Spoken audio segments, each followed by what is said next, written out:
2 डिसेंबरला निवडणूक, 3 डिसेंबरला निकाल. आणि म्हणून गुलाल उधळायच्या तयारीत राहा असं सांगायला मी तुम्हाला आलेलो आहे. आणि मला विश्वास आहे की एवढे सगळे कार्यकर्ते, लाडक्या बहिणी, लाडके भाऊ, पदाधिकारी सगळे जर उतरले तर विरोधकांचं डिपॉझिट गुल झाल्याशिवाय राहणार नाही.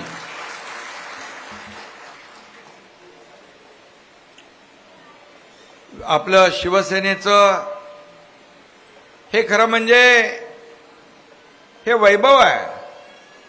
व्यासपीठावर देखील अनेक सगळे मान्यवर आहेत आणि समोर बसलेलं शिवसेनेचं ऐश्वर्य आहे.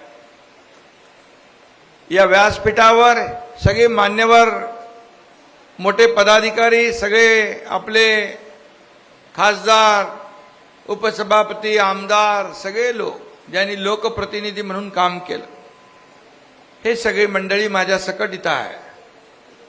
पण व्यासपीठ भरलेलं असतं आणि समोर तुम्ही नसता तर या व्यासपीठाला शोभा आली नसती. आणि म्हणून खरं वैभव आणि शोभा शिवसेनेची आणि ऐश्वर्य हे तुम्ही आहात.